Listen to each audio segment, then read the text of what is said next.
Take you back to one of our leading stories today, the escalating tensions in neighbouring Mozambique. The South African government has warned citizens to postpone any plans they might have to visit that country amid several security concerns. In fact, there is a planned march today which is being called by the opposition. It's called the Freedom March for Mozambique. It's what it's been dubbed. It's in response to the election results, which has put the governing Frelimo party back in power. Let's unpack the story further with our guests. Cidia Chissungo is a human rights activist, and joining us on the line this afternoon is Edson Cortez, who is the director for the Center for Public Integrity. To both of you, thanks very much indeed for your time. Cidia, I want to begin with you and the history of this kind of clampdown in Mozambique. We know that the internet has been cut for several days now. People are not able to access the internet. Tell us about this really violent clampdown on protest and what you're expecting to see today if indeed this protest does get underway. Thank you so much. Just confirming if you can hear me. Yes, I can hear you clearly. Thank you. Thank you. So the protests have started this morning, and we have seen cases in Maputo, and also Cabo Delgado, and also some incidents as well in Inhambane. We're still collecting evidence and data from different provinces. But we have seen already big crowds moving towards the city. But at the same time, we have seen police trying to block protesters. We have seen police already started tear gassing peaceful protesters using live bullets. And there was a case already of an adolescent that was shot by police. We are seeing cases of people being arrested and also cases of police using rubber bullets. So the protest is already happening. And to be honest, from the evidence we have gathered, the violence started by police, just like it started on 21st of October. People are on the streets today for different reasons. In the beginning was just like the transparency in the election, but then it's also today more about protesting against the police violence, because in the past few days we have seen police responding with so much violence, and today was not different.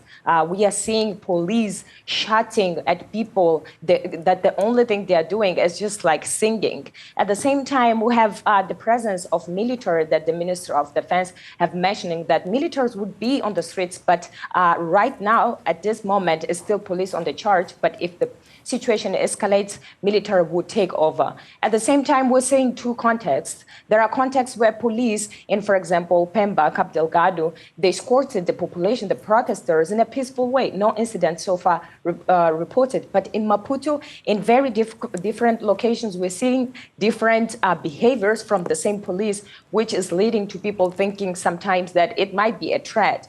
You mentioned, obviously, that internet has been on and off since 25th of October. And today, surprisingly, it's not for the first time since 25th of October. So there is a lot that we're still expecting to see today. But one of the biggest highlights is definitely that police in Mozambique seems to not understand that peaceful assembly is actually a right, and they have the obligation to protect people when they decide to take over the streets and not be shooting as they are doing, using tear gas as if it's an unlimited stocks. And then there are people even saying that we just don't understand what is happening in Mozambique, because when it comes to medicines, when at the hospitals, when it comes to books at school, there are no books because there is no budget. But the level of lethal weapons we are seeing police using in Maputo today is just unbelievable. Yeah, certainly. Edson Cortez joining us on the line from the Center for Public Integrity. Thank you for standing by, Edson. And the reason why you are joining us on the phone line is, I understand, as a result of issues with connectivity. Hopefully you can still hear us. But people are protesting today in Mozambique, Edson, at great personal risk to themselves, given the reaction we've seen by police, the violent reaction we've seen by police in Mozambique. Thank you for the invitation. Yeah, it's true. When the protesters they going to the street, they are suffering because the police acted. The police who belongs to the Frelimo party. We don't understand why they are shooting real bullets from the people. People who are protesting who are saying that there is a huge fraud in the election. And people who don't have a gun, they only want to demonstrate their frustration related with the electoral process, related with the standard of life. And every time we saw the police in Mozambique, because we have a kind of industry of kidnapping, and when we complain, the police appear in the media when a kidnapping happened. They say that we don't have enough equipment to fighting against the kidnapping industry.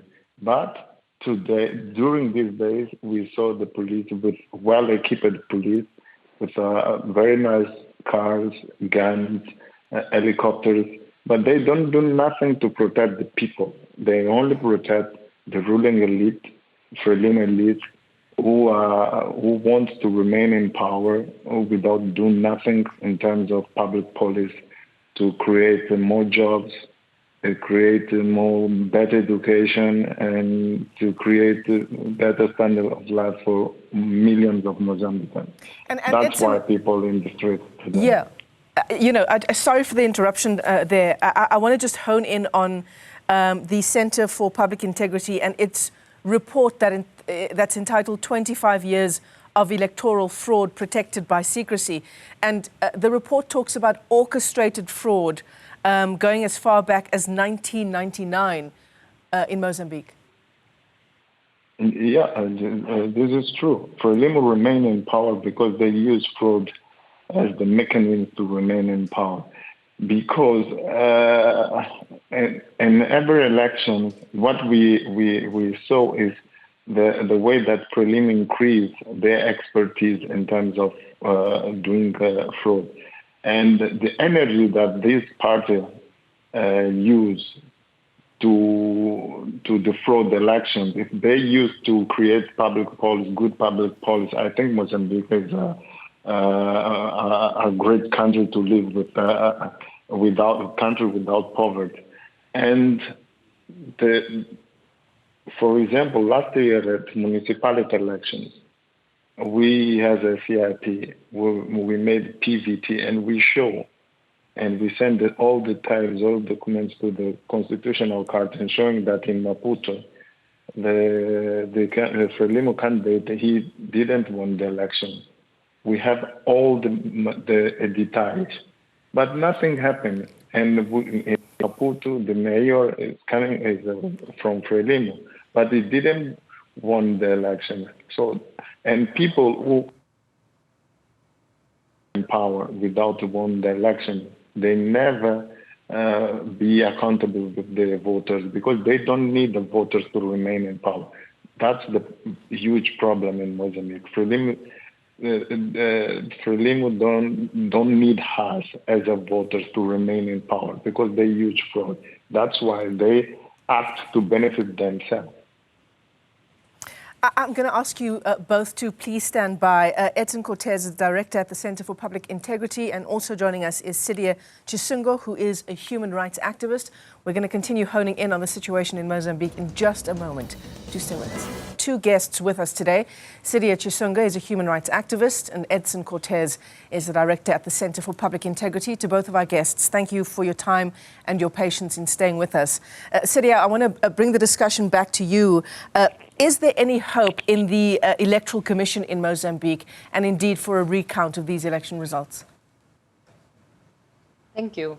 Basically, there is no trust in institutions in Mozambique.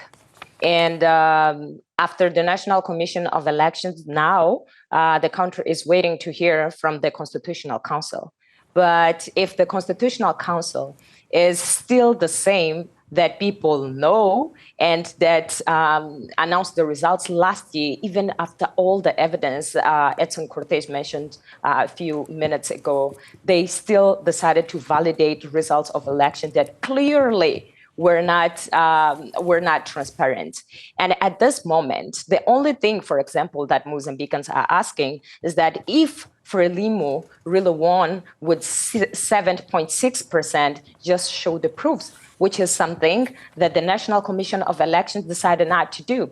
The Constitutional Council decided to ask the National Commission of Election to actually show the proof and gave eight days. And people are saying, well, if these proofs really exist, it wouldn't take so long for the National Commission of Election to actually just make it available for the Constitutional Council. But we know that even with all this pressure that is happening, will be very difficult that the Constitutional Council will actually make any reasonable, let's say, announcement of the results that really reflects on people's will. At this point, I would say that based on what has been happening in Mozambique,